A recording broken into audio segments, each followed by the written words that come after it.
Due to the ignorance of our host, parental discretion is advised.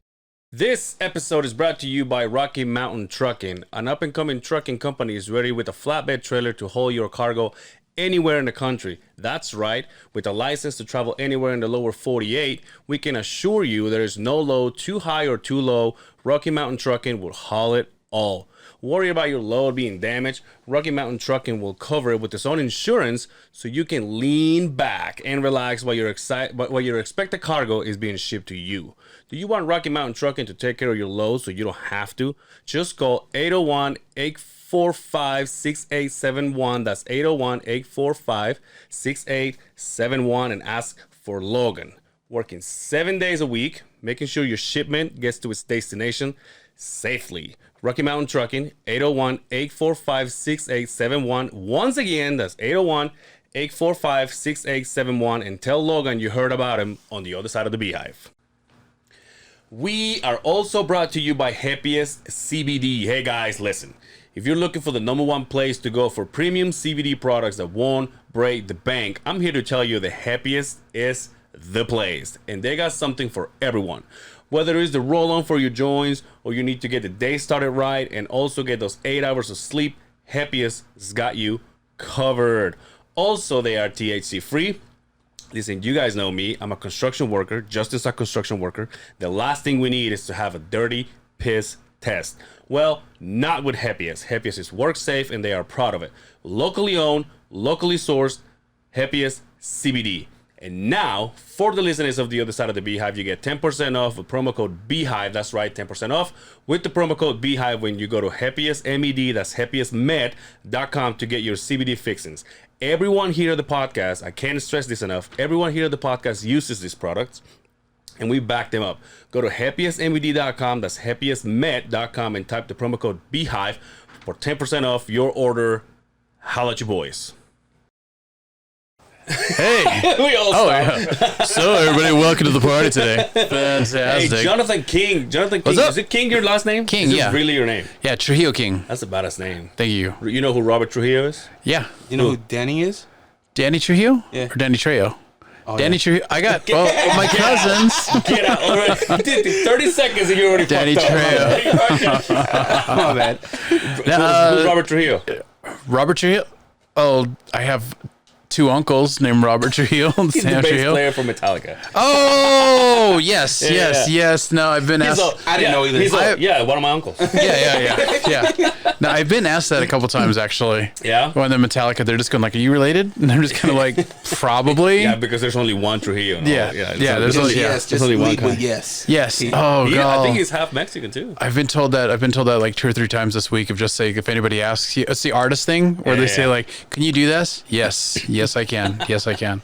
But listen, man, Si se puede. I've been wanting to have you here for a while. I think Thank you. I've been asking you forever. I mean, we just never came to make it a solid thing. But Yeah. you are the manager of the Hub, Yep. the Utah Arts Alliance. Yep. I've been seeing that thumb everywhere. Oh yeah. All your photos. It's easier to communicate with Of his photos. thumb.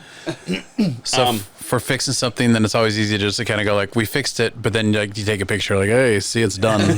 So But I will say, man, ever since you walk into this place, and I don't know how far you go with the place, you know, I know that for me, you're kind of like a new face to me. yeah.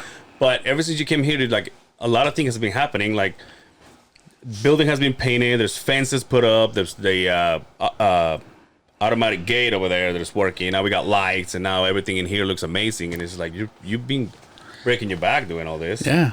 So I want to go a little bit into the story of the building. Do you know? Yes. How old is it? How many Yeah. rooms? Is it haunted? Because if it is, I'm out of here. Just so you know. We got a crest in it before we come in every day. Yeah, actually, that's how I found out about the history of the building. Is we actually did a ghost hunt here one time.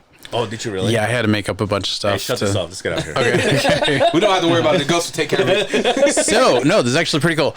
So the building was originally built like in the early 1980s, 1970s, 70s, and it was a construction company named Howe Construction.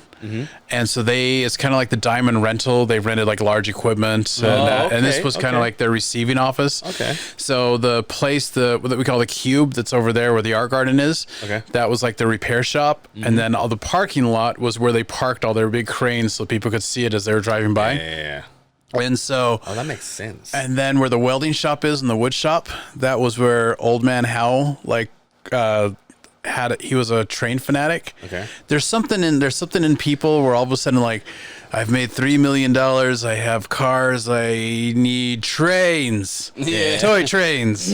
So that entire wood shop and that area was a giant train set. Okay. And so they kind of like totally succeeded in the area. And then he passed away in the train shop over there. Oh, wow. And then they wanted this to go to the arts. They wanted this whole area to be like used for cultural stuff. Mr. Howe did? Yeah. Oh, okay. So they moved. Because he was a creative. Yeah. Yeah, so he was like totally into like trains and a bunch of other stuff. So he just wanted it, and that's what's kind of happening. You see a lot of that in Salt Lake, where people they've built this building, they put their whole life into it. Like this is their accomplishments, and then they're just like, when I die, I don't want it to be turned into apartments. I don't want it to be turned into anything else. Please save my building. Yeah. So that was like the idea is like I'm going to give it to the community. So like the community garden over there thrived. Ballet West is our next door neighbor. There's us over here. So this is going to be like kind of like this arts and cultural districts. Progress happens though. Yeah. So I brought a ghost hunt in here one time because they needed a place to look for ghosts. And so we closed down the hub one night and they came with their meters and they came with psychics and came with everything. And all right, a side note on that whole thing is, of course, they didn't find anything, but there were still people. We put notes on the doors and everything saying like, hey, we're going to have ghost people in here. But some people were just kind of like, I'm still going to do my thing. I'm still going to be an artist. And so people that night had their little meters and they're going like, there's heat signatures coming from this door. You're like, from this light. From this, right in there.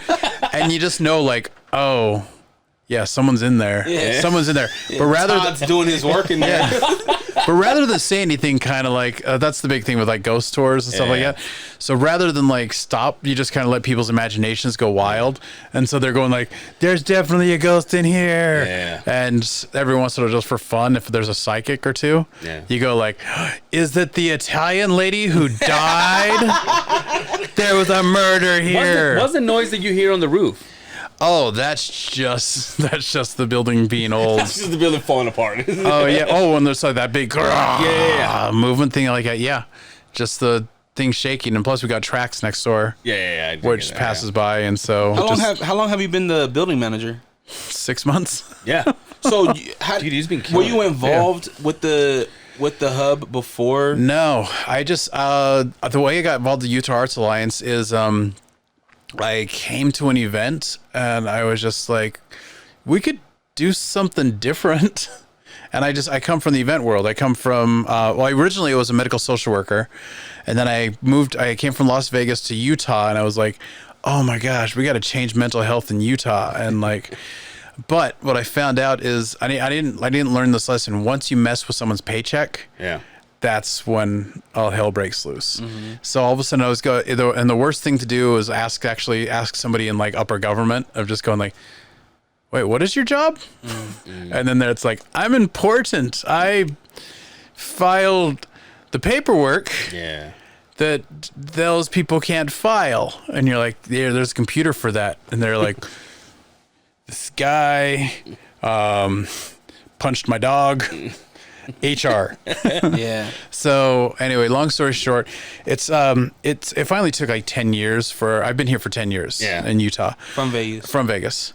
So it finally took 10 years where now all of a sudden like mental health services and everything are catching up to the rest of the country.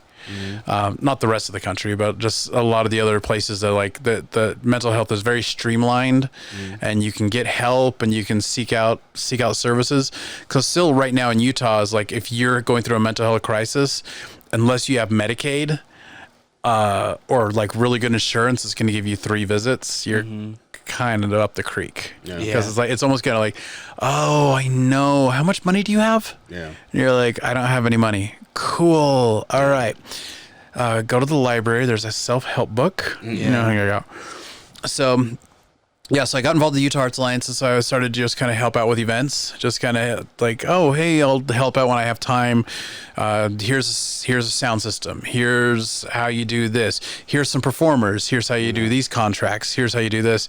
And then just little by little, I just kept getting more and more involved with things. And then Derek and everybody were really nice, where they would let me do events of my own in some of the spaces. So my quinceañera business and all that other stuff, I started to just kind of go nuts. And then we're doing once a month I do professional wrestling shows. We do the robot battles now. Like last week. Last week. And then there's another one coming up on the 10th. That's the big one. So we're just You said it's wrestling today? What's that? Wrestling today. Okay. Yeah, it's Wrestling Today's over at the Gateway. Oh, cool. So yeah, is it the DEW? Is it DCW? DCW. Oh. Yeah. Yeah. Right there, right across from not Delta Center. What is it now? Vivint Center. Right across from Vivint. Yeah. Yeah. I want to go because you should go tonight. Manny Lemons, he's a wrestler. He looks just like Waldo. Really? Yeah, our friend Waldo. Yeah. He looks just like Manny Lemons. But the Polynesian girl, she just got a really big look. Rekatahaka. Is she on AEW? He was on AEW. How? Yeah. Yeah, she's on AEW. Damn, Is she a local girl? She's local. Woman? That's Manny's wife. That's Manny's wife? Yeah. Small Lake City, dude. That is crazy. Yeah. Yeah, by the way, none of these people know who I am. Okay. I follow them. I know, because I don't want to say I'm big into wrestling next to somebody like Brian, but I know a little bit, right? But to know that we have a local promotion here they have a whole YouTube channel. It's like 2 hours. You can watch the whole show. CW32. Yeah. It's on TV? Oh my gosh. See? It's on TV. It's like, it's a little bit of everywhere right now. So what's your involvement with that? Producing. So you're producing the show? Yeah. Wow. Yeah. So I got involved with that. I've always been wrestling's always just been fascinating to me. Yeah. And so, but wrestling, like, I don't know, you're a wrestling fan. So, yeah. So long story short, it's like, I wish like wrestling, because if they involved that in all sports, it would be like so cool. Like it'd be the NBA playoffs. Then all of a sudden they're passing to Donovan Mitchell. He's turning around. He's shooting for the other team. And then Donovan Mitchell like makes the winning thing, and then he takes his shirt off, and there's a Lakers shirt underneath it. And they're like, "Oh, you son of a bitch!" Like, it's like, "Oh no!" And then what happens is like with wrestling, that's what you do. Is like you make the good guy lose, and then all of a sudden everyone's going like, "Oh my gosh! What happened I got to see this next time. He's got it. That guy has to get beat up next time." You got to follow the storyline. Yeah. So like if everything could be like that, like if professional sports, but that's just on my own side note. Yeah. If professional sports could be like that, you would have people going like, gotta get tickets next time the Clippers come in. But isn't that kind of what's happening though? The whole world's turning into the wrestling. When you look at somebody like LeBron James, when LeBron went to Miami, it was kind of like that. Yeah. But when Karl Malone went to the Lakers, it was like everybody in the West hates the Lakers, right? Yeah. And then he went to join the Lakers. It was like, holy shit! He just fucking joined NWO. Like that's nuts. Yeah. Yeah. Yeah. No, That's cool that you're a producer for the show. Yeah. How long you been doing that? Forever. Ever since I moved to Utah. We're doing it in Las Vegas. Yeah. So we were on the news one time. So we started the backyard wrestling happened. And so after a couple times with the police showing up and arresting everybody, that made the news. It made the morning show, like Good Morning America. Oh wow. It was like, well, what's happening in Las Vegas? And then after that, we moved to another warehouse, and we used to run out of like a storage unit. And the people were cool with it until every once in a while wrestling takes a weird turn where things happen for real. That's actually one of my favorites. Yeah. Favorite thing that happens, but all of a sudden, like the two wrestlers are like they're really angry at each other, and they're like hitting each other, and then all of a sudden, like instead of like the slap on the leg or the fake punch, all of a sudden a real punch gets thrown. And then like a cooking pan in your back, right? Baby? Yeah, Fuck you. Stuff starts actually happening. Stuff starts Didn't actually Mayweather happening. do that to the Big Show? Didn't Mayweather break Big Show's nose? Yes. So it was like That's right. Yeah, Money Mayweather is like there's every once in a while like there's just people that are not 100% there. Yeah. It's like Mayweather. If you watch the thing, Mayweather starts taking it like really seriously. So the Big Show could destroy him like in a second. Sure. Oh yeah. And so he's running around the ring. Mayweather's punching him, and Mayweather's like really punching him. But the Big Show's like he's still having to like oh my side. Yeah. But he got the message. So if you watch, there's like YouTube background of that. There's the message of going like, okay, we've lost control of Mayweather. This is getting boring. And so Big Show then gets on his knees to like give Mayweather a good shot. Like let me hit it once. And Mayweather actually punches him right in the face. Like for real. And so then the Big Show hurries and like he does this like pretends he gets knocked out, but then Mayweather like punches him on the way out, and that's when the referee and everybody are going like, you need to leave now because he's going to kill you. He's gonna sit on you, dude. And so Mayweather left and left, and then he left the building. How much weight? He lost a shit ton of weight. Yeah. But there's a lot of people that did that, right? Because Muhammad Ali did it. Mike Tyson did it. Mike Tyson's he's a wrestler now. Yeah. And Mayweather. Well, there's a bunch of Bad Bunny, Of course. Bad Bunny! He was the best out of them all. Yeah. I hate that kid. Because he's really from. I was telling B last night. He's really from the culture, though. Yeah. Right. Like Bad Bunny's from the culture. He understands wrestling. He's a fan. He's from the culture. So why would he? I guarantee you, when he was 6, 7 years old, he was jumping on the top of his bed, acting like it was the top of the turnbuckle. Right. So that's why he was so good at WrestleMania, and that's why we're gonna continue to see Bad Bunny as a character. Yeah. He's gonna be in the next game. He definitely will be. It's a matter of time. Snoop Dogg was horrible. Matter of time before he gets canceled. Snoop was horrible. You're a big mental health guy. Yeah. And you're a big wrestling guy. So when we have events like what happened with not Dean Malenko, not Perry Saturn, Chris Benoit. Oh. Where he murder suicide his whole family. Yeah. You're going dark, dude. Well, I mean, it makes sense, right? I like it. Mental That's health. why you're here. Mental health in that industry. Like, these guys are falling on their head. Yeah. They're breaking their necks, coming back and doing it again. It's a very special person who can actually dedicate themselves to wrestling. And it's hard because it's like there's only certain few people that make it. And unless you make it, like unless you're like Stone Cold Steve Austin or The Rock, or you have other stuff happening, you're making nothing. Like you're literally hoping that people buy you T-shirts at your show. And so there's this whole thing where it's like Al Snow. Do you know who Al Snow is? Yeah, he carried around the head. Al Snow and like Mankind, Mick Foley talk about this. Mick Foley's like, I used to fall off cages. I got hit. I did all this other stuff. And he goes, yo, he got tags in his face. Remember that? Yeah. Lost his ear and stuff like that. So he does a seminar and he goes, and you know what I made the most money at? When one day I drew a picture on a sock, and he goes like, I'd go to the store, buy like 3,000 socks, sign them, and he goes, that's where I made my money. Mr. Sacco. Mr. Sacco. So, and Al Snow was like, he goes, yeah, I could do all these cool flips and I could do all this other stuff, but he goes, but the second all of a sudden I bring out that mannequin head, and he goes, it's a styrofoam head. I hit someone with a styrofoam head, the other person like, I guess. He goes, but then the next thing you know is I'm selling styrofoam heads to everybody. Yeah. So with wrestling, it is like the best thing you can do is have a story and a gimmick, something that stands you apart from everybody else.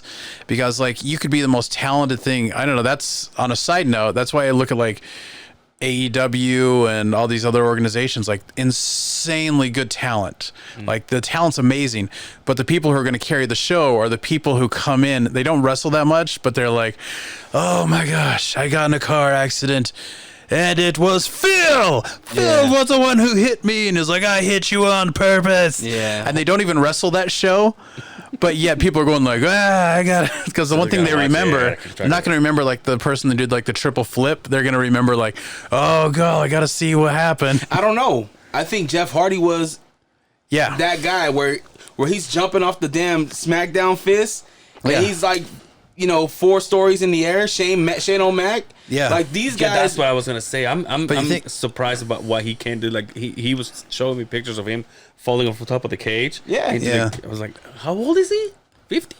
Is that yeah. Is he? Right now? Yeah, he is old. But you look at it, it's like, but you can ask, you can see, but when you go back to it, you can say like, what was Jeff Hardy's story? What was he going through? What was his personal life? But what was this? Jeff never really was that guy. He was never the show guy. Yeah. Jeff was actions. Yeah. Right? So that's where I'm like, I understand like the gimmick and those things are definitely there, but I think Jeff Hardy is a prime example of a great wrestler that took it to that next level to where in a Jeff Hardy match you're gonna see some shit. Yeah. Oh yeah. You're gonna see something happen. Unlike Edge, where it was like, you got the spear, you're pretty trash. How dare you? Edge and Christian were pretty trash, right?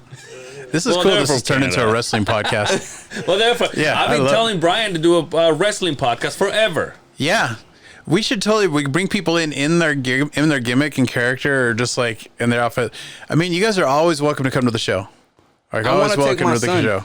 My son, he hasn't found his wrestling yet. He just not. My son's 7. Yeah. And at 7 years old, I was neck deep. I was neck deep in the WCW. Well, you know what that means? I think it's time for you to suplex him. Yeah, right. I do. Bro, I used to do that to my cat. Rest in peace, Simba. But I used to rock bottom. I used to rock bottom. Wait. I didn't kill my. Let me practice. Yeah, let's rewind the tape, and we got to cut that out. Like Peter. Cat murder. When I was a kid, when I was a child, I used to do my wrestling moves on my animals because I didn't have a brother or sister living with me. It was horrible. But yeah, so are these guys and gals in this industry? Do you feel like they understand like their mental health and like understanding that while you might be getting hurt and stuff like that? I don't even know how to preface the question, but there's a rush to it. There's like an addiction to it. Yeah. Where when I was a kid, I was here in Salt Lake, and I was so like, wrestling's real. This is what's happening and stuff. And I was outside of Capitol Theater, and WWE was in town, and I'm waiting outside Capitol Theater because I'm also like a theater kid. It's like musicals and stuff like that. Yeah.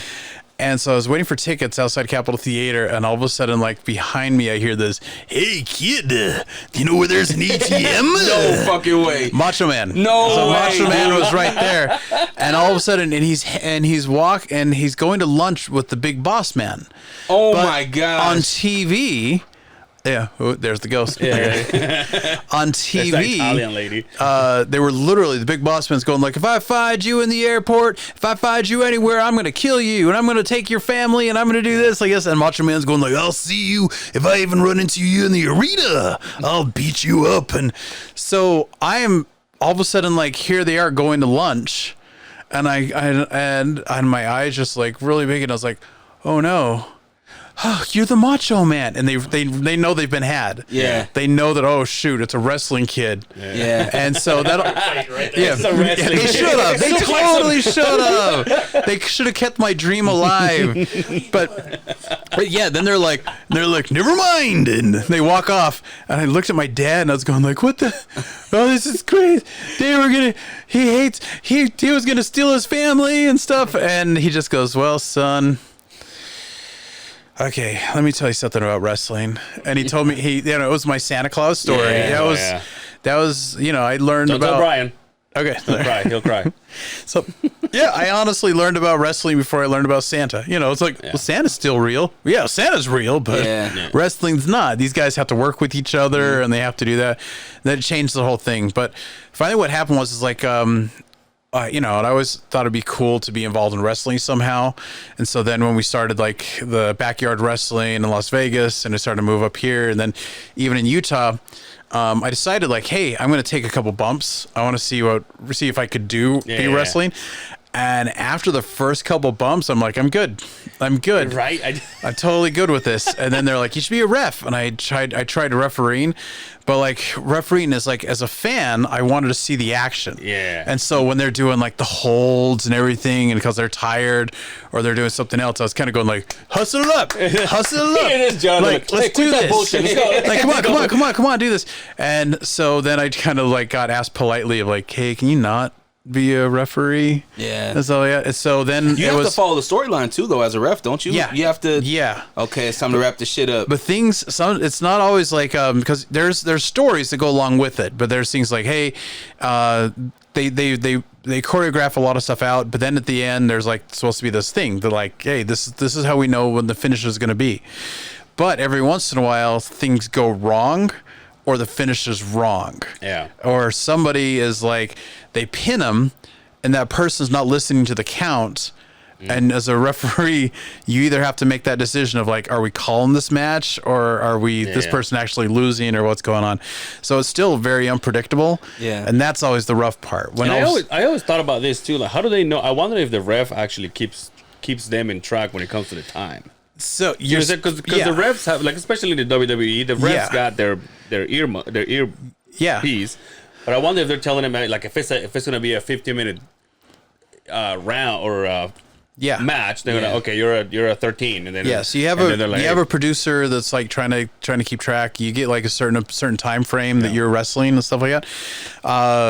And then like on TV, like the big stuff is like they even tell when there's a commercial going on or what's happening. And so the referee will be going like 1, 2, commercial, 3, 4, 5. There's a website called Botchamania it's on YouTube, and it's like there's one thing that says that everybody talks too much. And it's just like, it's things that the microphone picks up, or like John Cena will be grabbing somebody and he'll be like, I'm going to throw you against the rope, headbutt, leg drop.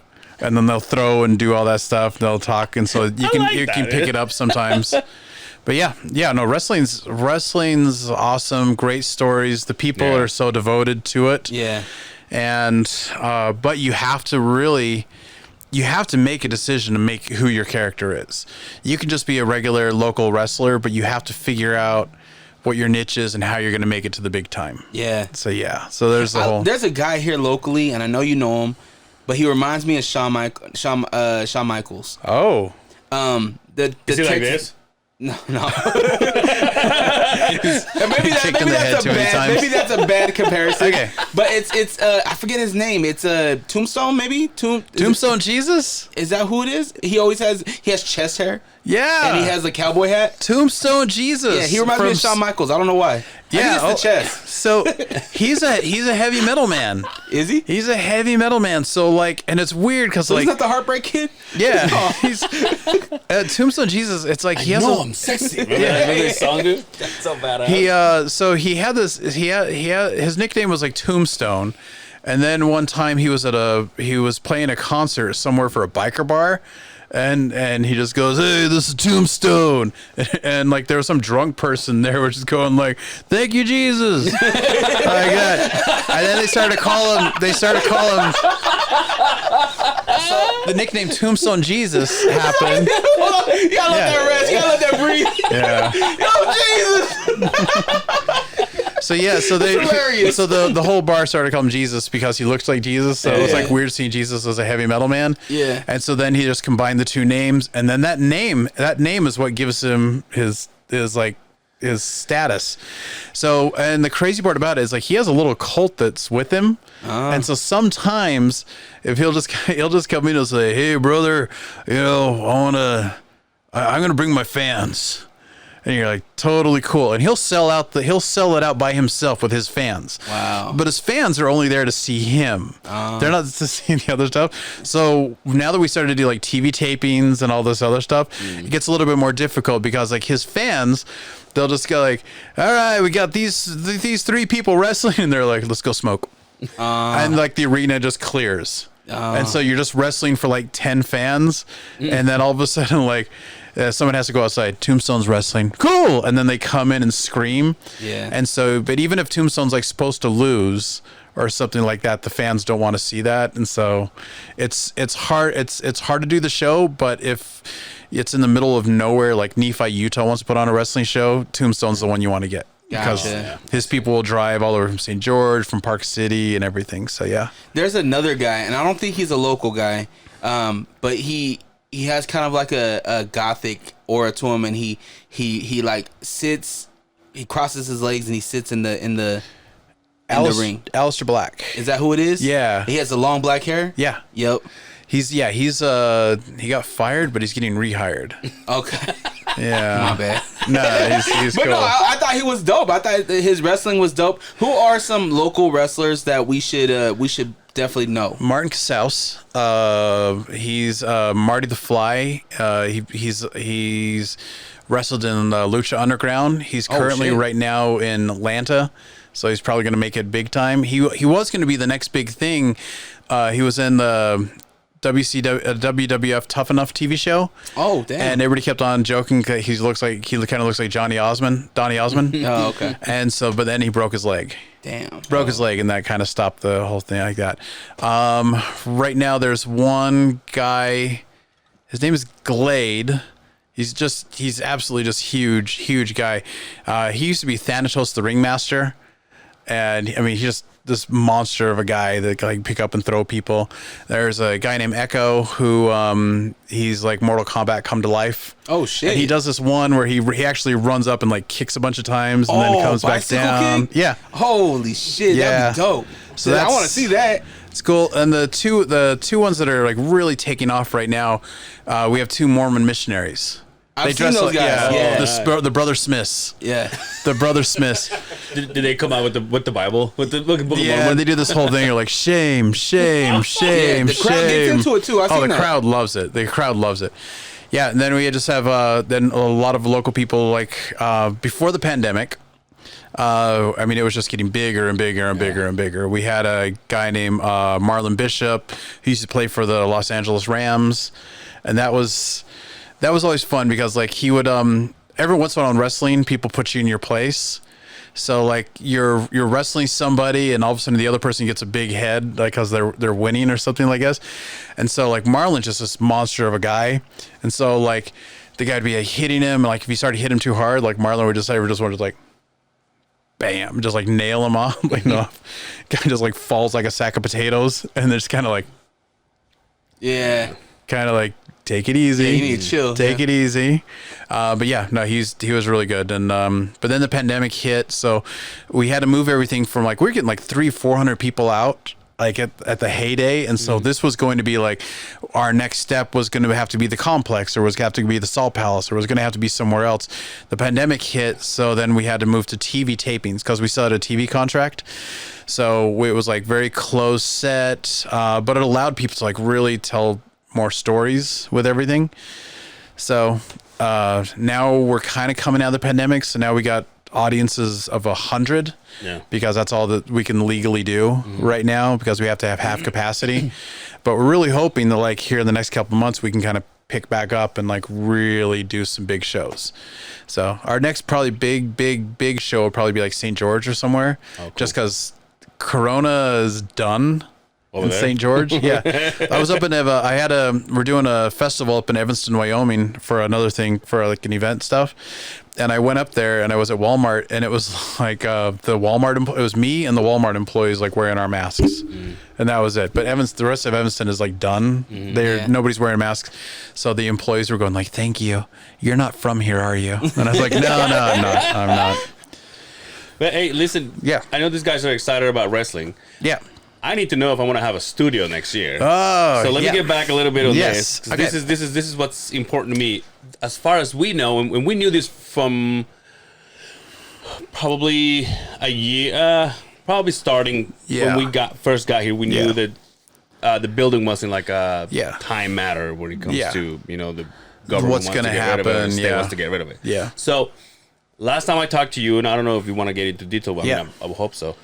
You said that we have until February next year. Yeah. So far. Yeah. Can you tell us a little bit about that? Because I need to. Because he wanted to come here. I mean, Yeah. I don't know, is that right or? So Or not really. Don't just turn around.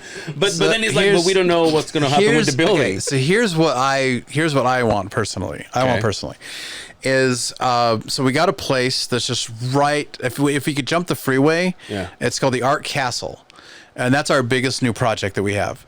So Is that the church? that's the church. So yesterday we had Press conference. We have Angela, and she I think she wrote Utah Arts Alliance or whatever, and the GPS took her there. Yeah. Oh. And she's like, it took me there. I took me to a church. Yeah. I'm like, yeah, I think somehow this building is related to this one. So. So Is what it the one by the fairgrounds? No, that's another one. Oh, okay. That's one. That's one on all. Okay. Really cool story about that place. Yeah. It was a church. It was a church, and then they just said like, okay, well, we're not doing church in here, so it sat empty for 1 year. It just sat empty for 1 year, and our incredibly innovative homeless population went over and stripped all the pipes, all the copper, everything out of that building, disconnected like. Just robbed that building blind. So when the other person moved in, who was like, "We're gonna build a homeless outreach thing here and stuff like that," it's like, what the crap happened? Yeah. Dang. And so like, and I was like, you can only get like a couple bucks from like copper. Yeah. But like they were Depends how much though. Bitcoin? No. It depends how much. so crazy enough though is like they just stripped that whole thing. So that thing's just a nightmare and a half to like try to do anything over there. Bummer. But what happened was there was another there was an old church from like the early 1900s, and it was an LDS church until the 60s, and then Warner Brothers secretly was buying these churches all across the country, and they called them Warner Chapels. And so they would do like recording, like, so in this chapel over here for the last 30, 40 years, Elton John, Billy Joel, B.B. King, Eminem. This one right here on the other side of the freeway? So they all recorded secretly. Oh, wow. And they never had a sign up or anything. And they called it LAE Studios, but it was actually Warner Brothers. Mm-hmm. So real famous movies like Jurassic Park, Star Wars. There's a whole list of like all the famous movies that were the soundtracks were done in there. Oh, okay. And Utah artists who now are like, oh my gosh, you can actually go inside because it was always a closed set. Yeah. They were like, I swear I played on Jurassic Park, because a lot of times what would happen is they'd get the sheet music, and it would just they'd be like. Da, da, da, da, da, da, da, da, da, and they're like, thank you so much. Yeah. Is this going on anything? I don't know, maybe. Yeah. All right. Then it Here- becomes like a here's your major 20 bucks. soundtrack. Thank you Yeah, so yeah. much. And so like the ESPN Sports Center theme was over in that building. Yeah. You want another one? Yeah, it is. So that's Want another one? Yeah, please.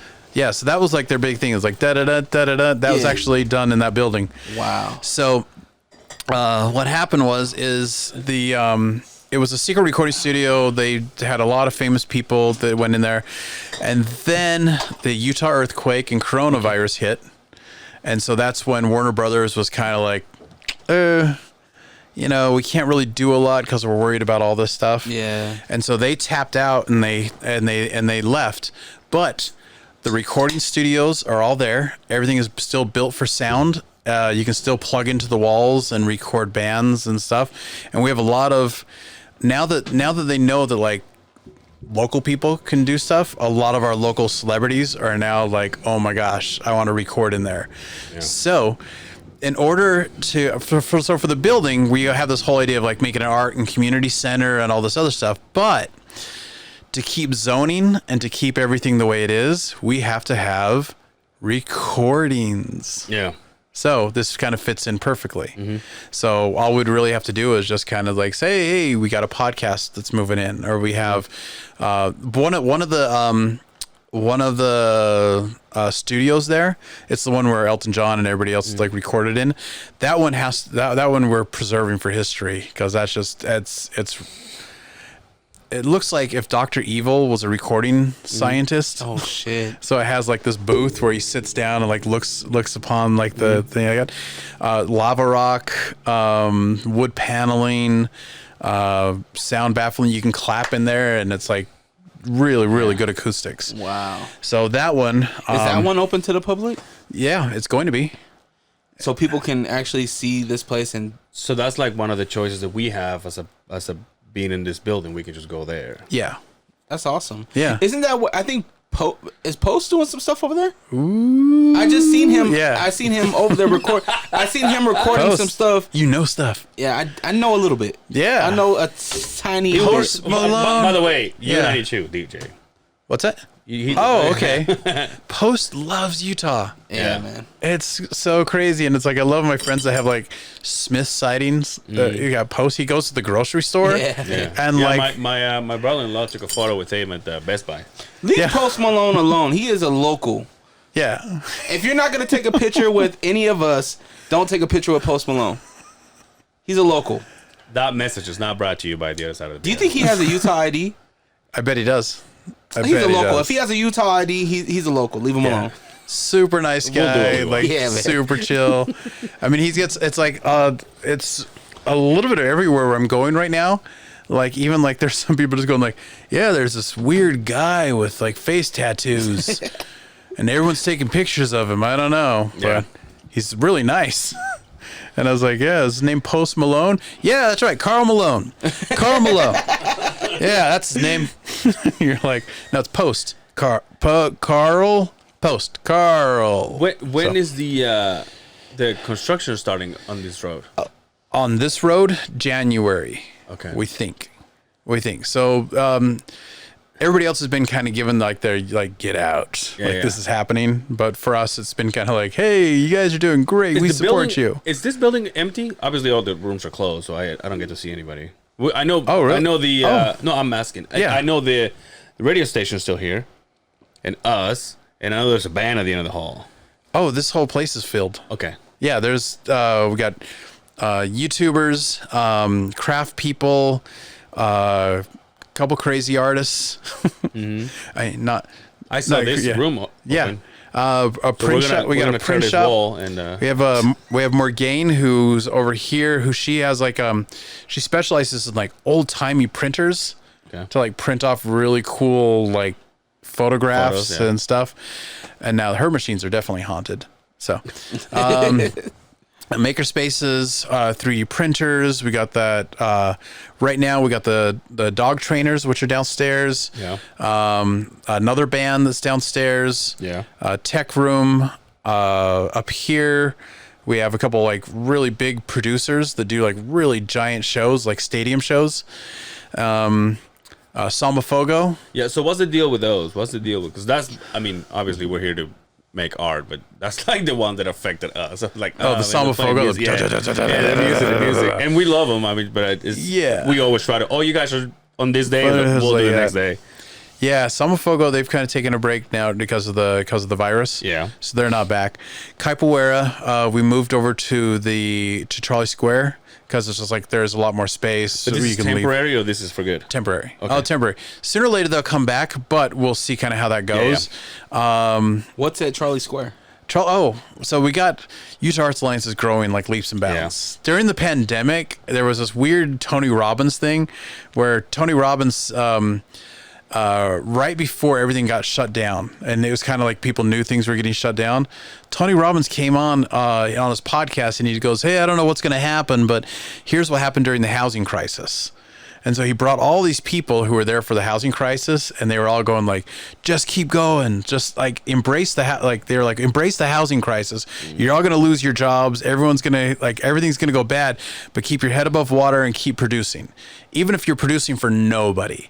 It's like if you're doing a TV show and the TV show is for nobody, or you're doing birthday parties and the birthday parties are for nobody, because what's gonna happen is everybody else is gonna fall off on the wayside, and you're gonna be the only game in town. So like this housing guy, he was like, I lost everything, but I kept on doing mortgages during that time. And he goes, I wasn't selling a single mortgage, but all of a sudden this mortgage company fell off, this mortgage company fell off. And then the banks were going like, are you in business? It's like, yeah. Okay, we're going to this guy. We're going to this guy. And so kind of a lot of that happened with us. Is that we kept going and we kept producing, we kept doing shows, we kept working with artists, and then we just kind of like got cool, like, hey, let's design our own like masks. Let's work with our distillery people who can't do events anymore, but we'll help them push their like alcohol sanitizer. So we became like the only game in town in Salt Lake that are still doing things.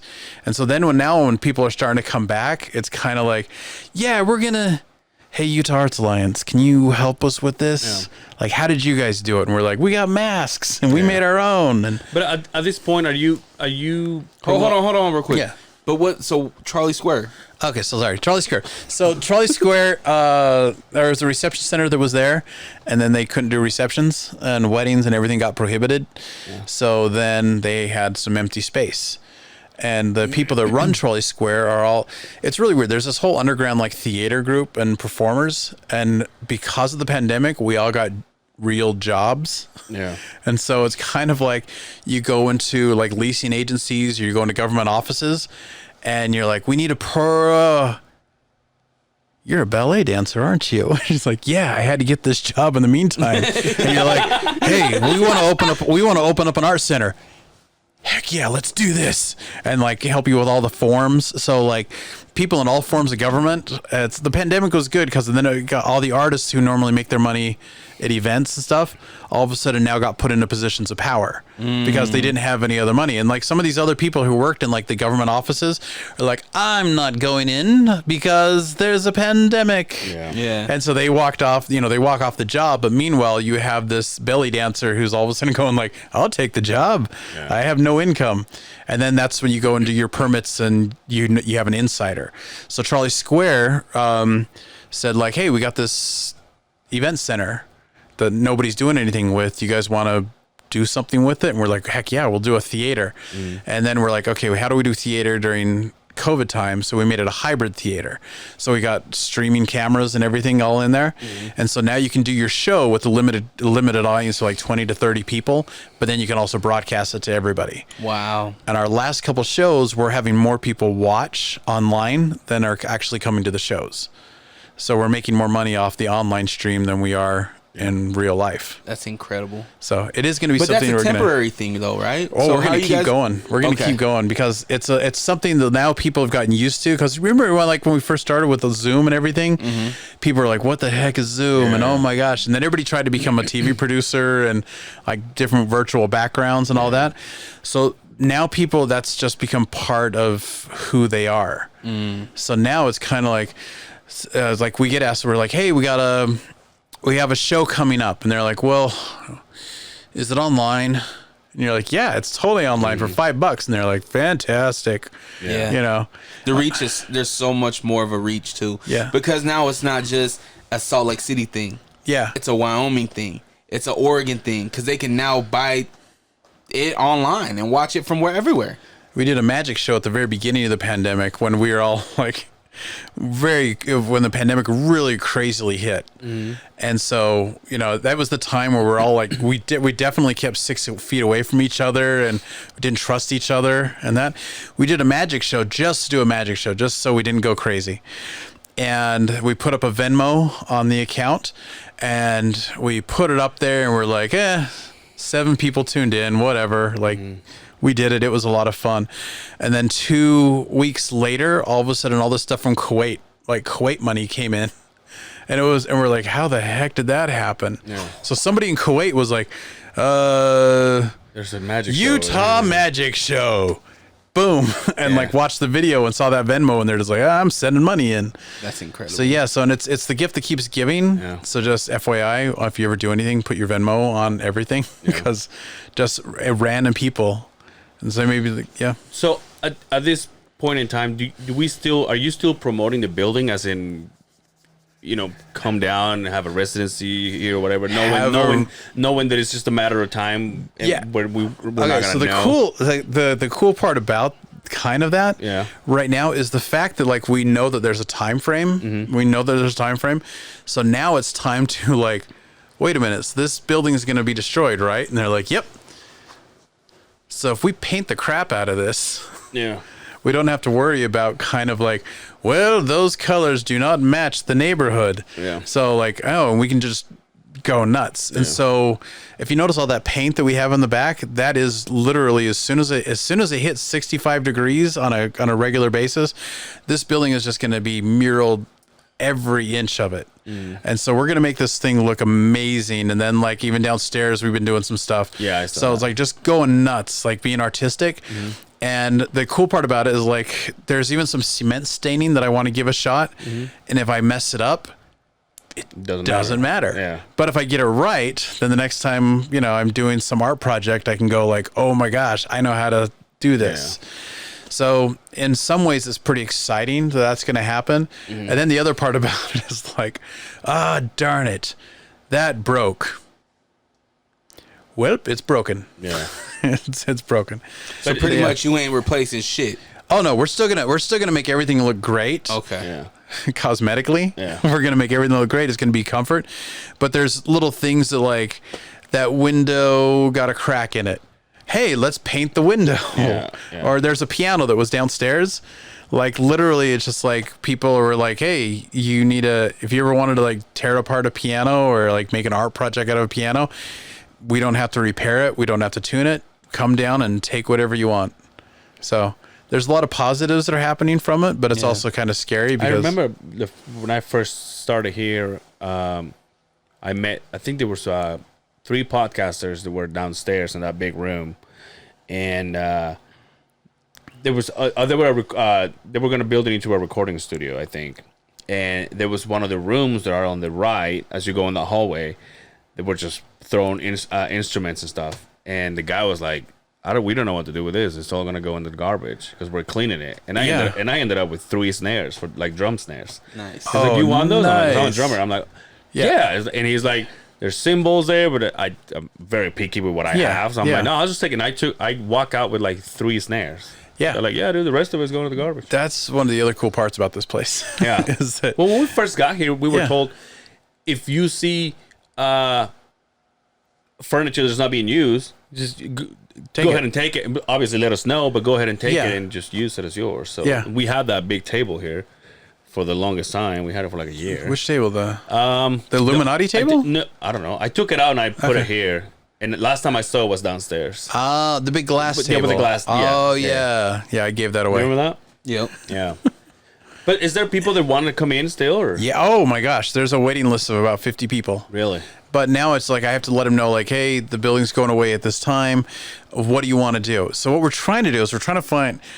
Okay. That's what I was going to ask you. There's the camera. What's the plan? We're trying to find cool people. Yeah. Cool people with good ideas. So there's one person, she's coming from a fitness side, which is a subscription service type thing, where she would teach random classes in different places, but you had like a gym membership.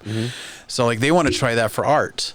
Of just like, hey, let's just start bringing in art teachers and all that. And so when people buy subscriptions to it, that means that like there's automatically money there to then pay for a sculptor to come in or do this.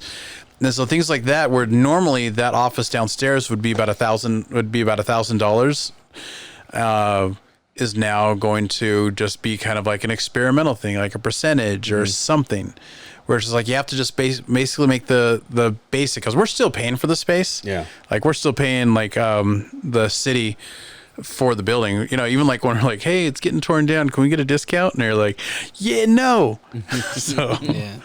So we still have to make our bills. So but we also have that room to kind of experiment.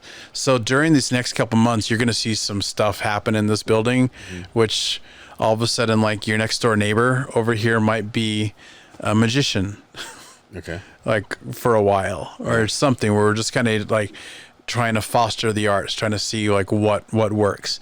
And then if there's anything you guys want to experiment with, like if you wanted to do like a block party out here on the stage, or you want to do like an open house or something like that, everything's on the table now. Yeah. So yeah. Is the Utah Arts Alliance, did I get that right? Yeah. Are you guys for profit or not for profit? Non-profit. That way we can get like grants and donations and support that way. And it also gives us the liberty of like, because our mission statement is we foster the arts in all forms. And so a lot of times like someone's like, well, this is what I do. And you're like, that's art. Like you're creating something. And so normally like art is very limited. So like if you talk to a lot of galleries, so like a lot of the art that like we deal with and like the performers we deal with would never be accepted in like the regular art world.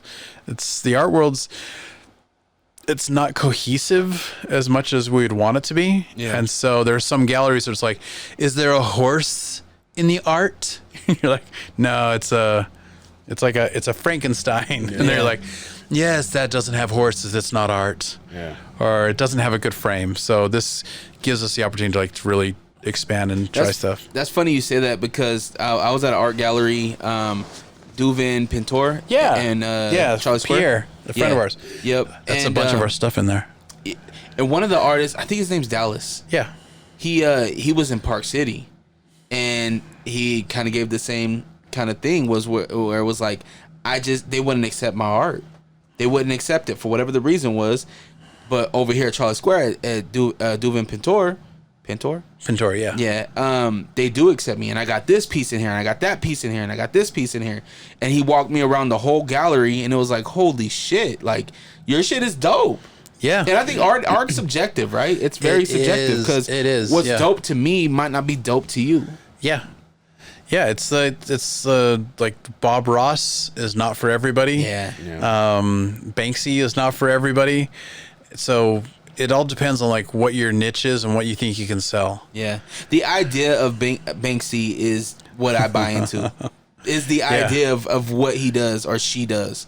Who is it? Nobody knows. It's like it's Post Malone. It's Post Malone. Shows up, right? It's Post Malone. It's this Post really Malone dope is street Banksy. art, and that's why I think like hip hop, and because hip hop is art, right? Yeah. Like to see the graphers out there doing their thing, it's like that's dope. Yeah, there's a lot of underground artists here in Salt Lake. Have you ever been to? There was this one group that was going around doing ciphers. It was like these underground rap battles, and there was a few of them. It was crazy good. Dre was a judge in it. I was a host. Yeah, for the. It was always weird because like there was the gangster ones that would get shut down, and then there was these other ones that I participated in a couple times, where the whole time I'm just sitting there going like, oh my gosh, that was amazing. People need to know about this. But then the hard part is, atheists, right? Yeah. A lot of these people, like, they're trapped by their own mental status. They're like, it's almost like the worst thing you can do to a band is like when you see a really, really good band is go, you guys are amazing. Because then they're going like, I knew it. You guys are holding me back. I'm quitting. And you're like, you just ruined the band. Yeah. But there are some underground like artists in hip hop and rap and stuff here in Salt Lake that it's painful to watch that talent. And they're just sticking like with, playing in some dirty shed. Yeah. Like around like 13 South or something like that. And you're just going, I know what you're talking. yeah. And you're just going like, and there has been times where like I've been able to select bands for like a big show. Like, hey, we need an opening band for Saltaire. We need an opening band for Vivint. And so I will go, oh my gosh, hold on. Mm-hmm. And I go to those people and I'll say like, here it is. This is your chance. And they'll always like, no, I can't. No, I don't. Or like, I only have 15 songs. And you're like, yeah, you only need 5. Yeah. You only need 5. I will choose them. This will be your shot. But then they won't do it. But then you have Jim and the Tambourine Band. And they're like, we'll play. And you're like, yeah, hold on. I know you'll play. Come on, guys. Come on. You got to do this. And they're like, no. We'll show up at 3:00. I know you will. Mm-hmm. And then finally you're just going like, all right, Jim and the Tambourine Band, come on up. And they play and people are just like, and people are like, yeah, they're okay. But, and yeah. But meanwhile, you just can't convince these people mentally that, and sometimes they're just going like, yeah, no one's going to accept my art. And you're just going like, no, everyone, once they hear you, will accept it. So yeah, part of the Utah Arts Alliance is trying to flush those people out. Because we get to meet those people like on a constant basis. Like here, if you know, like this Myriad Dance is just like they've been practicing here. They're just incredibly good. They show up on time, just really super talented people. And right now they're kind of coming into their own because like we're helping them like push them out a little bit more into the spotlight. And so then all of a sudden, like when people do see them, producers and corporate people see that and they're like, wow, we got to hire those people. But before, they might just keep performing at a little thing because they don't think that they're that good. And so sometimes, yeah, you really have to kind of get it out there. So does the Utah Arts Alliance, do you guys have, do you guys pick people to back? Like, if there is that band, you're like, man, the Utah Arts Alliance, let's use our reach to help these guys get to where We try. think they can yeah, get. we really try. So we have the Urban Arts Festival, which is happening this year. Awesome. Illuminate, Mural Fest, and then just a whole bunch of other events, like just like there. Most of the time, if you go to anything, if you go to like a lot of performances, I always try to, well, except for today, I normally have my Utah Arts Alliance shirt on, Yeah. or we try to get in there. We have our hands in a little bit of everything. Yeah. So like, when people were like, oh, we got to do something for like Black Lives Matter, and we got to do something like that, it was easy for us because we're like, yeah, we already, yeah. We know we're already, this is a group that's happening. So every once in a while, like society will spotlight a certain group, and it's nice because like we're already involved with that, and it's just trying to help everybody get to that next level. Is that known? Not as much as it should be. We're working on that. We have a PR person now. Okay. And so the one thing that we really want people to know is just like, we're here and we're here to help you. Like we're here to like to help this go forward. Yeah. So What year did the Utah Arts Alliance start again? like 2003. Okay, I so think. I've been here since 2005. Yeah. I didn't hear you, and when I say Yeah. here, Yeah. I'm from Utah, but I'm yeah. 10 years I stayed in Portland, came back 05, and the first time I heard about you guys was when these guys moved in. Yeah. Yeah. So that's kind of my point, is that if people knew about not only what the Utah Arts Alliance is, but what you guys can actually offer and do for the community. Yeah. I think that's a huge thing, and in all reality, you guys should be the start for a lot of creators. Yeah. That's a huge thing. So it's like we have Dreamscapes, which is like nationally recognized, get awards, United Nations, like everybody, like they know this.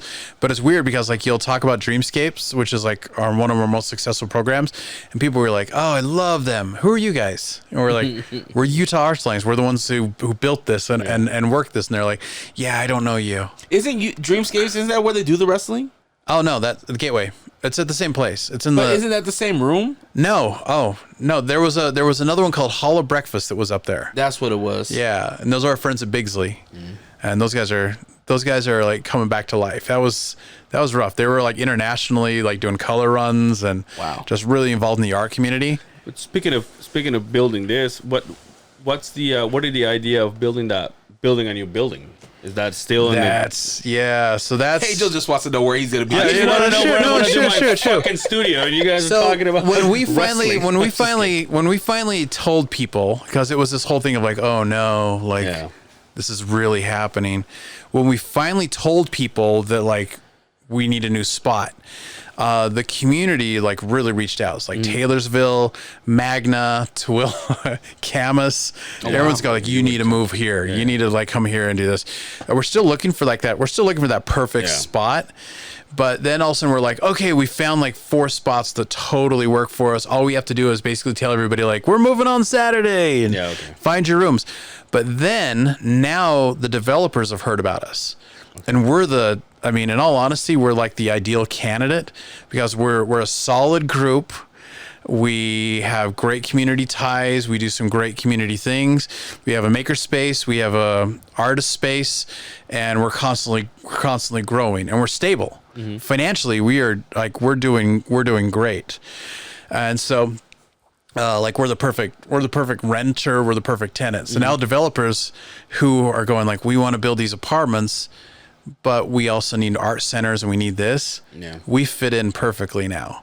So now developers are reaching out going like, we should just build a building for you. Because if we build a building for you, that means I can build these other apartments like right here and everyone's going to be happy. Well, you got to think about it, right? A lot of developers are building to the comfort of the renter, right? Yeah. So like that's why you have these developments where they have a whole bottom section that is the tanning salon, that's the tattoo shop, that's the little corner store.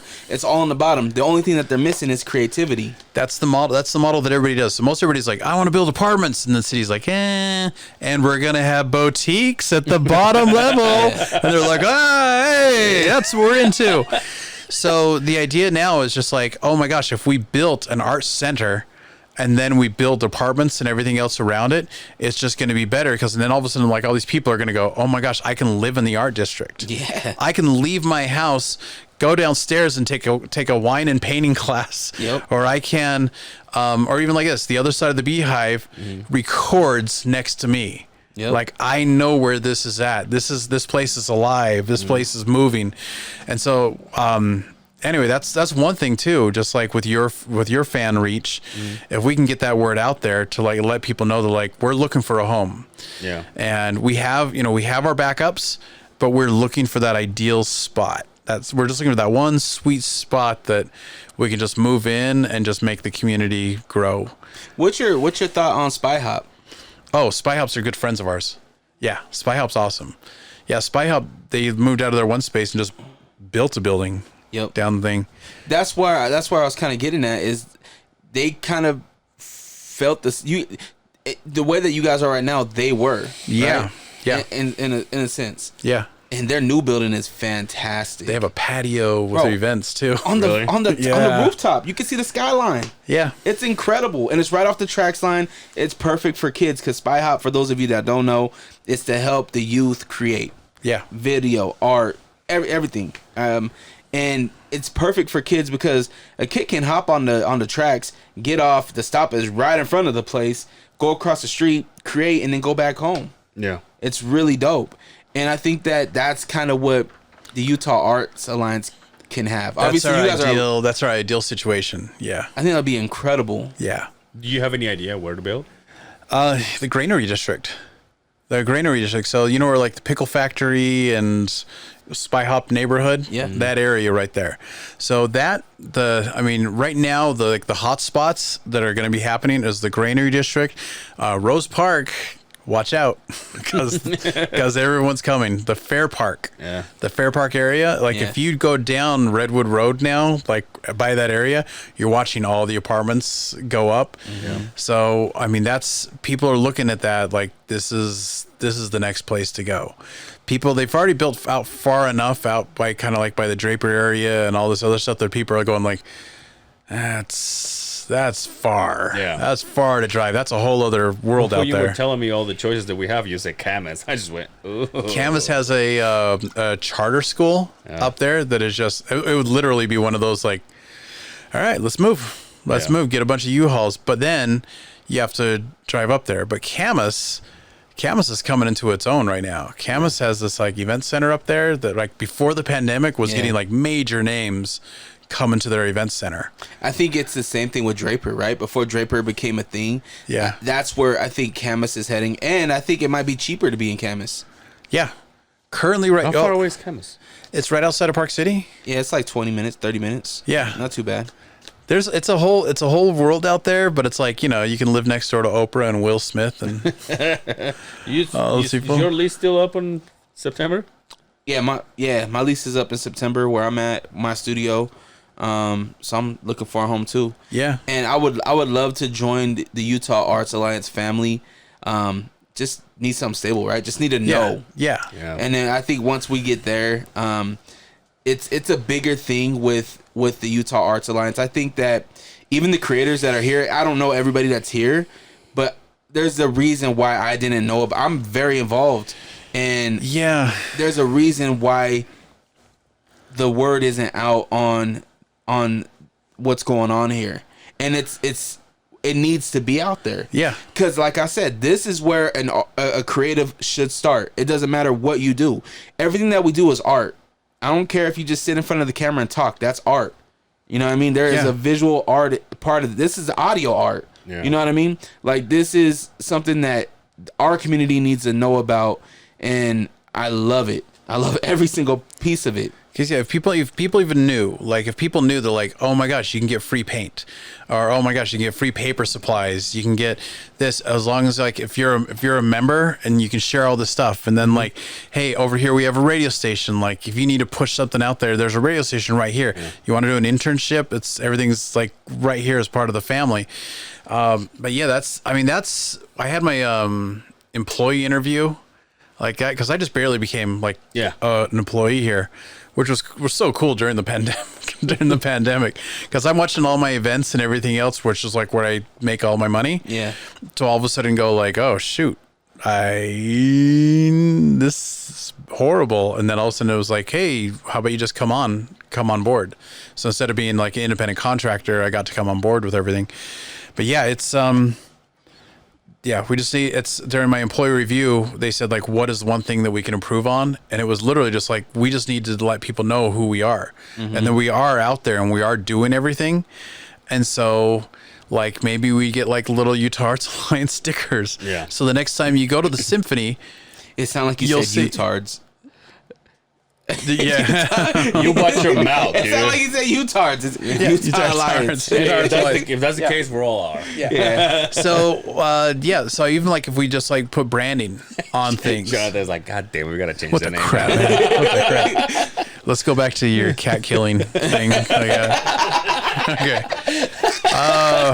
But yeah, no, if we, it's all about branding, just to let people know that that's who's doing this. Yeah. Like if you're going downtown and you're looking at the giant murals, like the jazz murals and all this other stuff that's on the walls, to know that like, yes, we are part of this. We helped out with this.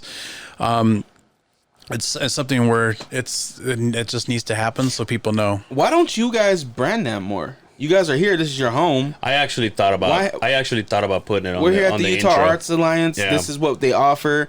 You need to get involved because if the Utah Arts Alliance succeeds, the other side of the Beehive succeeds. Yeah. Right. So there is also a piece of opportunity for creators that are actually here to help that branding. Yeah. I mean, obviously with your guys' permission. Yeah, one thing we've learned, like, being that I was a social worker, and social worker, you have to network on everything. Someone's getting discharged from the hospital, they don't have family. You got to figure out like who's going to take care of this person, how's their lawn getting mowed, how's this. So you have to like network with everybody. So with what I've learned here with the Arts Alliance is, let's say we're working with you on a project. If we put you on our website, that's 20,000 people more than that they have no idea who you are. And if you put us on your website, then that's like 20,000 people that don't know us. And so then it just kind of like shares the connection there, and then it just kind of increases. So even if it's like one example, like Rockstar, hey. Oh, I got my Rockstar thing. Anyway, The energy drink. yeah, energy drink. Okay. Rockstar. We started to work with them a lot, and so all of a sudden people were going like, "What? The gallery? And we got like four. It's like 100,000 people see it, but only 4 people come in. That's 4 more customers than what we had before, and they will go and tell their friends. Yep. And we have like Nothing But Cakes and Bountiful that we started to do stuff with, and then all of a sudden people are traveling because they didn't know there was a bunch of other Nothing But Cakes. Like they're passing them all along the way, but they're going to the one in Bountiful. They're like, we saw you online, or like we know there's a promotion going on. And even if like they get like one new customer, that's like $50 that they didn't have before. Yep. And then if it goes well, so it's a lot about just like sharing. And the cool thing about social media is it costs nothing. And even if you don't want to take a risk, you're just going like, and stories. Yep. And stories are there for 24 hours and people see it. And so more people see it with like different people sharing. So even if you guys want to do something like that, that's incredibly awesome. Yeah. I think Angel, I think you and Justin should talk to them more, get that understanding and things like that, because This is like an intervention. Yeah. But when we think about it, it's also because you were thinking about maybe it'll be cool to all be together, because we're always trying to work and do skits and do stuff and when you try to put everybody together with different schedules and stuff, people got families and stuff, that it's kind of hard. But you wanted to come here, and then there's another podcast that we know that they're looking for a home, and there's another one that does it from his house, but then he's like, oh, we'd love to have a room. And to me, I think it obviously is a dream, right? But if all of us could be in the same building, I think it'll be, especially for what we can create, I think it'll be amazing. I think the perfect place, I don't know, I'm still a big fan of the Art Castle, just because it's built for that. Yeah. I mean, there's stuff like there already. So, and pretty much every office there, they did. I called the Prince method because Prince wired his house like anytime. We can't go in right now. What's that? We can't go in there right now. Yeah, you can go in. I'll let you in. Oh, they're doing a ghost thing over there right now. Well, never mind them. Is it Vincent Lords that's over there? And somebody else. And somebody with the P in his Malone. name? Post Malone, because he was just a skinwalking ranch. So, yeah, no, it'd be cool to go over and see there because like they even designed like their office space. You go in there, each of them is designed for sound. So if all of a sudden like somebody's going like, you know what, Sports Center, there's like Sports Center theme 2, ba ba ba ba ba ba ba ba. Yeah. There we go. Write that down. Yeah. And like they'd be like, cool, all right. And they could record it from another room. So like the whole place is insulated for sound. Wow. So right now I have on Thursday nights, I have bagpipers and drummers just because they were ostracized as soon as the pandemic hit. They just couldn't go anywhere. Yeah. So we stuck them in that building and it's a sound building. And so for fun, like if somebody's over there taking a tour, I'll just come up to the room and I'll go like, there's bagpipers in this room. And they're like, what? And they're like, that'd be cool. And so the bagpipers, there's 4 bagpiper groups in town. Yeah. And so each of them like take a different space in the building and you shut the doors. You can carry on normal conversations, walk around. And so by having podcasters over there and doing something like that, all you really have to do. Oh, and then when they left the building, when Warner Brothers left the building, they left it all wired for fiber. And nice. It was this weird thing where they're going like, okay, Johnathan, like, let's take some time. Let's do the networking and things like that. And all it was is like, hey, we got internet. Got internet. It's everywhere. So are they spots available there? Yeah. Okay. Yep. Let's go see it, right? I'm with it. I mean, everything sounds beautiful.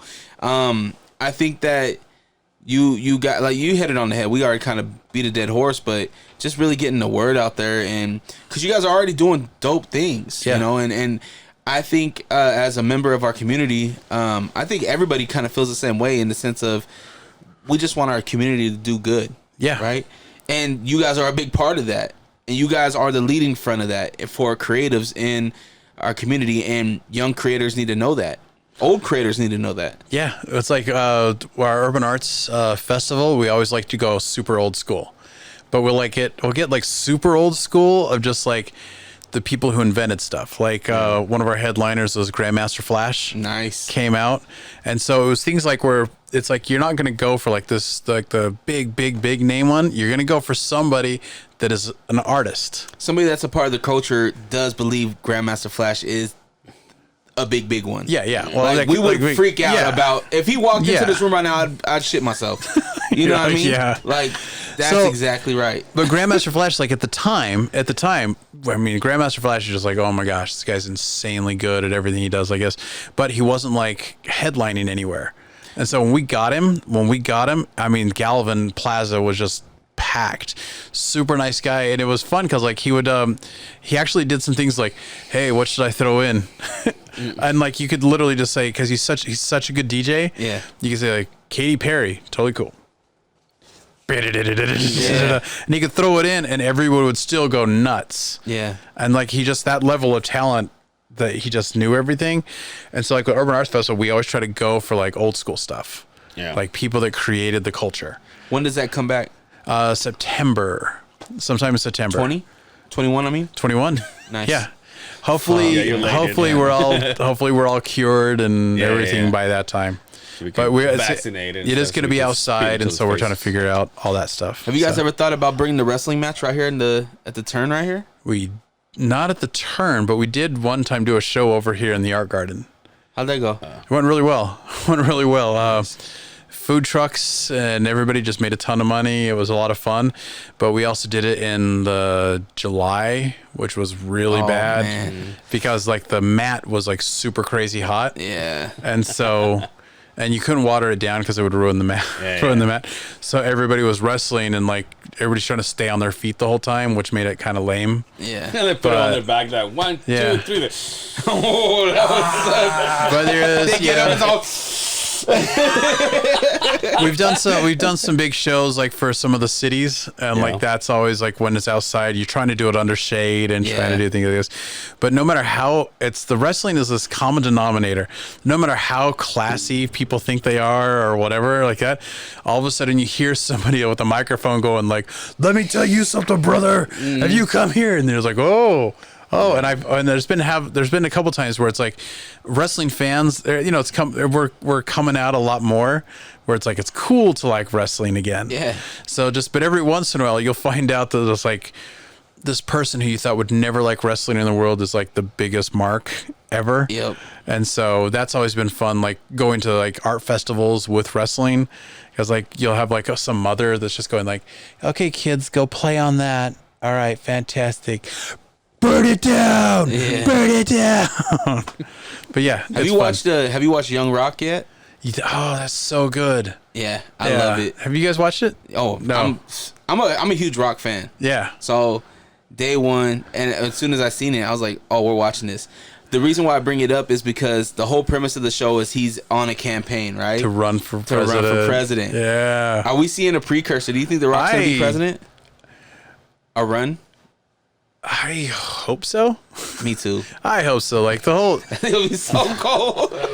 the whole job. Be a president you have a crush on. Huh? The whole job of like president and all this and the way it works out. I got involved in politics a little while ago, and it was so weird because like I was like I went up to the Capitol like for this whole march thing one time, and one of my friends, now I'm in that age now where it's like, in the 40s, where it's like your friends are the senators, your friends are the people up there, and I was like, "Down with this sucks," and like one of the senators comes up and he goes, "Oh my gosh, so you read the bill?" And I'm like, "What?" And he's like, "The thing you're protesting against, tell me more about the bill." And I was like, "It says this." Yeah. Which number bill was that again? And I'm like, "Yeah, I'm sorry." Because like, and all it is just, and it's a big show. It's like they get you. So then what drives me nuts the most is like during this, like the last president and this president and all this is like, there's these moments where all of a sudden everybody in the world is like, "I'm an independent. I vote for my conscience and I don't agree with any party." And then all of a sudden, like the presidential election comes up and they're like, "I agree with so-and-so because he's right." And you're like, you know nothing about how politics works. You know nothing about these bills. Yeah. Like, or like, "We got to stop doing this at the border." And so as a social worker, just drives you nuts because someone's going like, that's you need to do this. And you're like, "Awesome. Will you sponsor a family?" No. Will you help out at all? Like we have a refugee center here. Totally work at the refugee center. It's like, people need to do something with the homeless. Are you willing to take one into your house? Are you willing to step up and actually do something? And they're always like, "I'm busy," or "No." Yeah. Or the best part is when you actually get people to work in that community. And because like when the homeless big situation happened just like a couple months ago, people were like, "Yes, we need to do something." And I was like, "Come with me. Come with me on Thursday. We're going to go down here. We're going to help out." And then realize like, "Oh shoot, I got to stop shooting my mouth off because this problem is a lot more severe and a lot deeper than I know." Yeah. So I'm yelling at the mayor that they need to fix the problem, but I'm also crippling the mayor because I'm not allowing them to do certain things. And so to really get involved and to really change, it's like a whole big thing. So anyway. Yeah, they just went down, what was that, 9th South? Yeah. Right in front of the mural where there a lot of people were, and I went over there the other day and everybody's gone now. Yeah. There's a great YouTube video online. The Mayor Mendenhall had a thing on like what the homeless issues facing Salt Lake were, and and if you really watch the whole thing, you'll leave going like, "Oh, okay, I'm more of the problem," like as a regular citizen, because like you can be nice. Let's say like in Singapore. I went to Singapore and I was like, "How come you don't have any homeless? What's going on here?" And what it is they're like, we treat everybody like an individual. Like, so like you or I, if I went and like put a tent out in front of City Creek, like people would come and kick you out. They would say, "You can't be here." But sometimes what we do is they're just like, "Oh, we'll let that pass or we'll let this happen. So it doesn't help the problem and it doesn't help with solutions. And so like if everybody was treated like an individual and like this way, things get a little bit done. But if like all of a sudden like with like putting them out there on that ninth wear area, people are like, it's okay. But then all of a sudden like problems start happening. Drug dealers start thinking like someone gets killed. There's the Fisher Brewery gets broken into. Yeah. And then you have to kind of go, okay, we have to do something about this. So yeah, it's a long work. There are some solutions. Yeah. There's some really good solutions out there, but it's a lot of solutions that it's the dirty work. Yeah. I just want to know, dirty work. Yeah. Do you think The Rock in his campaign, do you think he says know your role and shut your mouth to the person he's running against? I would. He has to, right? He could totally win. There was that thing. Did you see that? It was like right before Trump. It was Tom Hanks and The Rock. Yeah. And like they were up like 80-something% of like the United States was voting for him. Yeah. So, well, a recent poll just came out. 46% of Americans in a survey said 36. I think it was like 36,000 people took this. 46% said that they would vote for The Rock. Yeah. I would be part of that percentage. The reason why I brought it up though is because I wanted to know who are kind of bringing it back to the wrestling. Angel's so mad that I'm talking wrestling right now. I don't care about he's politics. So, he just wants to know if he's gonna have a building. I just want to know where I want to move my studio. Yes. You have a space. We're gonna find something. I'm for just it. Top 5 wrestlers. Your favorite? Hulk Hogan. Just always has been. Watch the porn. Hulk Hogan. It's like numerous times. It's bookmarked in my phone. It's on my phone. Hulk Hogan, The Rock. I'm just waiting. Norman Smiley. I don't know. I always liked Norman Smiley. Kenny Omega, definitely. Young Bucks. I think that's it. That's 4. That's 5. 4. Was that 4? That's 5. 4. That's 5. Was that 5? That's 5. You? Oh, of course, The Rock. Number 5, number 1. And number 1 always. Jeff Hardy. Jeff Hardy was a big part of my childhood, man. The Rock, Jeff Hardy, Taker. Yeah. Man, shoot, I never think about this.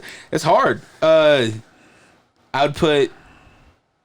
Oh man, this is hard. Mankind. I'd put Mick Foley in there. Yeah. All forms of Mick Foley, I would put in there. And then I would go to the game. I would go Triple H. I'd put Triple H in there. Triple H, good. Hunter The one thing I've never Helsley. understood about what is this with the Matt Hardy is always like, That's just that was his thing. What was that? I don't know. Suicide? I don't know. Ryan, what is that? Your favorite. So this is.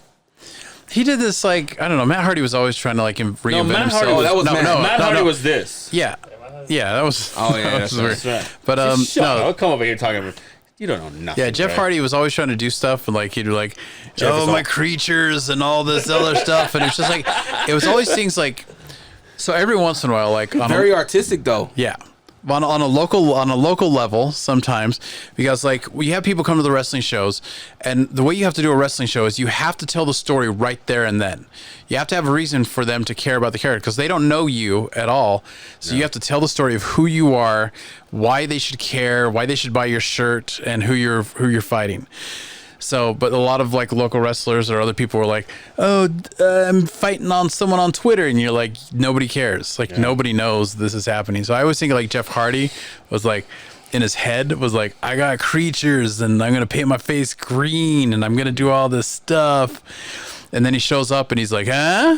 And people are like, "Hey, paint his face green." He's like, "There's a whole story behind it." And you're like, "Well, where's it at?" You know? Yeah. No one is paying attention. He always tried. He always tried. Bless his heart. I'm doing my Jeff Hardy Hardy dance. You don't fucking see me. Anyway. I'm into the conversation. Obviously. Dude, John Cena. Dude, if you were like John Cena, if you ever meet him in real person, that guy is a monster. Yeah. I don't like him with hair, dude. His neck and like, he looks weird that way. Right? Yeah, I don't like it. I don't like him with hair. But I did. Dre obviously I lost, got to so he's meet. not I got to saying meet anything. Hulk Hogan when he came here to FanX. Yeah. This whole thing, and they're just going like, "Yay, Hulk Hogan's coming! Like this is it. This is your big chance, I guess." And it was weird because like I had worked a lot of concerts and done a lot of things and I was always thought like I'm cool.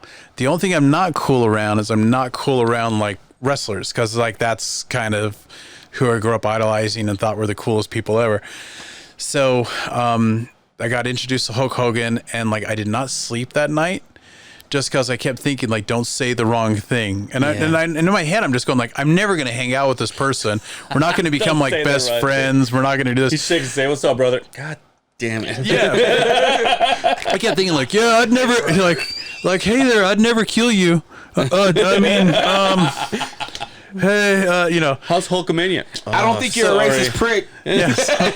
So they did this whole thing. They're like, hey, Johnathan, meet Hulk Hogan, Terry Bollea, like Terry Bollea, meet Johnathan, big fan, like this. And I was like, hey, big fan, can I get a picture? Oh, Thank you so much. And I left, and people are like, what the? We set this up. Like, we set this up for you to meet him and actually talk with him. Yeah. But I just kind of like, I'm tapping out. But meanwhile, on the other hand, it's just like, it was like working like with, they're like, hey, keep Paul McCartney like talking, or just keep him occupied, or keep so-and-so occupied. And you can just go, hey, so you have a good trip, you know, how things going and stuff like that, and just kind of maintaining, I guess. But the wrestlers have always been like, I can't do it. that's weird though, because I feel like you would have more to talk about with the wrestlers than Paul McCartney. Totally would, but like, what are you gonna say? Like, I don't know. I was getting ready for an event at the Maverick Center, and it was it was Impact Wrestling. Okay. Impact Wrestling was there, and so I was downstairs, and so all the wrestlers and everybody were walking around. So I'm there talking with the catering, and I'm talking with like the all the other people, but every time a wrestler came by, I just would like pause just because it was weird. I'm going like, yeah. So anyway, we're gonna have like 300 people, and then that's Samoa Joe. Oh, and man. then so they're just kind of like, after they're just like, should we just have this meeting some other time? And I'm like, yeah. He just got released too from his contract. Yeah. Samoa Joe. So there was the one cool story. There was this we're over at the WWE, was over at Maverick Center, and we're all standing outside, and this one kid like special needs comes over, and he goes, "Do you guys want to meet the wrestlers?" and everyone's like, "Ha ha ha ha, are you like crazy kid?" and stuff like that. And I'm always like willing to roll the dice on everything, so I was like, "Heck yeah!" And he's like, "Cool." So he walks me over, and there's a door. And there's a rock in the door. He opens up the side door. We start walking back, and then he's like, "Hold on one second," and he punches in the keypad code. Oh, wow. The door opens. There's Randy Orton, Triple H. There's Oh, my everybody just gosh. right there. There, and Randy Orton just goes, "Daryl, we told you not to bring anybody back here," and he's like, "Sorry." And then I was going like, "Hey guys, how's it going?" And Jonathan's like pissing himself. yeah, it's like, how's it going? And Triple H, he just goes, "Do you want to get kicked out, or do you want to watch the show?" And I was like, "Oh, watch the show." He's like, "All Was right." he the man at that time? Yeah. Was like He was. What is he, a chairman, or what is Triple H right now for the COO? Oh, yeah, Okay. yeah. So he basically, but he was wrestling that day. So he just told him, he just said like, "Do you want to watch the show, or do you want to get SOL. kicked out?" And I was like, "Oh, I'll watch leave. it. I wanna watch the I'll show. leave. I'll leave." So I went there, but the whole time I'm just kind of going like, that was crazy, because you never know like who's who. He just spit in my face. Yeah. Just one time for me. There was a. Just one time. Give me the shower. Give me the Triple H shower. Yeah, I learned that in Las Vegas. There was a thing called Apollo Motors, and I was a social worker, and somebody asked me to go check on this. It was a wellness check, so I had to check on this homeless person that was like by their thing, I guess. Anyway, the Apollo cars, Cosmo cars, they were losing their building because they couldn't pay their rent and a bunch of other stuff. So anyway, this guy who lived by their dumpster, he's like, "Well, how much do you need?" And they're like, "Oh, God, like, you know, if we had like a couple $100,000, it would totally work." Anyway, the next time I go to a wellness check over there, there's a nice lazy boy out there that he's sitting in. And what happened is he was a multimillionaire that like just kind of lost it. but his family had a trust fund, so he could only take out a certain amount. But they were just kind of gave up. They were like, oh, dad's lost it, so we'll just make sure there's a bank account for him and everything. So he walked to the bank, got a couple $100,000 in cash, and brought it back and gave it to him because like he wants to still live by their dumpster. Yeah. So, but they couldn't give. It was a weird little thing where they couldn't give him food. They had to actually put the food in the dumpster, and then go like, can't eat any more of this pizza. And he's like, whatever. Yeah. And then he'd reach in and grab and get the pizza. But there's people out there like you never know who's who. Yeah. And especially like in the music business, you don't know who the producer is. And some of these producers are just weird people, and they dress just like the rest of us. They live in normal houses and stuff, but they are like multimillionaires or they're super successful at what they do. So no one knows who Dre is. He's got a lot of fucking money too. I'm just Dre from Salt Lake. That's it. Just Dre from Salt Lake. I love to talk to people. You never know. You treat people with respect. You never know who's going to be, who's going to do what. So treat everybody with respect and love. What do you got going on for the rest of the day? You gotta go back to the. Yeah, I got wrestling. You gotta go back to work, huh? I got wrestling. I got the ghost hunt thing going on. I got person from Park City. Is that what Vincent? Yeah. Tell him Dre said hi. Here, let's take a picture. Say yeah. Okay. What's Vince's thing? He's like this. Oh yeah. There you go. What's the? Okay, hold on. Get everybody in there. I don't know what this is, but I'll do it. Do the Jeff Hardy. Got it. That's awesome. All right, Dre, where they can find you? At Dre Rock on Instagram, DRERAWKA. Check out No Hablo Dre Espanol daily on U92. It's a segment where my man Angel teaches me Spanish because your boys have Mexican and I don't know a lick of Spanish. Yeah, it's tons of fun. We have a lot of fun doing that. Say something in Spanish. ¿Cómo te llamas? Ooh. Hey, all right. There we go. Yes. Anything you want the people to know? UtahArtsAlliance.org. Oh, UtahArts.org. Just go on there. You'll find everything about us and just find what resources we have and how to get involved. Oh, and if you have a space that can fit, if you have a space, we have backup spaces. But if you have like an old warehouse that's like 20, 30,000 square feet, also not haunted, or a school or something like that. That's what we're looking for. We're looking for a new space to go, and it doesn't have to be the best neighborhood because we can make it. We can make it a good neighborhood. When we first got this building, this was considered the most dangerous place in Utah. Really? Right on this street, and now I still think it. That's why I brought my bag. I want to leave. And now they're going to build luxury apartments. So much fun. Dre's like, we got to do something for the community anyway. Can you pay attention to my bag? I don't trust anybody around here. Yeah. Follow Brian on Twitch. Where is it, Brian? Yell. Twitch.tv/DJ Bad Boy Brian. That's right. Nice. And you can follow me on the other side of the Beehive on Facebook, Instagram, and YouTube. And that's it. Anybody else? I don't know what FluTube is, but YouTube. Sorry. I was gonna say FluTube. Facebook, but then YouTube. That's it. Make sure you, when I come to your show, better be like, oh, that's Dre. I know him. Yeah. Don't be cool guy in me. Better bring him on the ring. Like this. He's gonna be like this. Huh? Better bring him on the ring. Could you imagine? No, Buddha did it. Buddha had him. Buddha was our commissioner for a while. He's taken a break just because of the pandemic. Buddha's been here. Buddha's been here? Yeah, Buddha. DB. Oh, yeah. So yes, Buddha's a good friend. It's like I don't know. It's something with the Polynesian community here. You think everybody's cousin? You think this is a joke podcast? Everybody's cousins. We got some big names here, bud. Yeah. So Buddha's he'll come back. He'll come back once the pandemic is like, because it's this weird thing where you have to be like. You're safe, but you also have that social side of social media and everything where you never know who's going to say what or what's going to happen. So, I mean, a lot of us like have been vaccinated and we've done everything, but it's still kind of like, well, it could be traveling on your shoes. Yeah. So why did you talk to anybody? And you're like, life has to go on. Yeah. So what do you guys do during intermission? Raffles and signings. So you guys don't have a DJ? Oh, I know some really dope DJs that know some really. That would be great. No, that's with the culture. I'm just saying. That would be great. Hey, we don't have to get out of here, but we have to get out of here. So okay. until next time, take care of yourselves, and we will see you on the other side of the Beehive.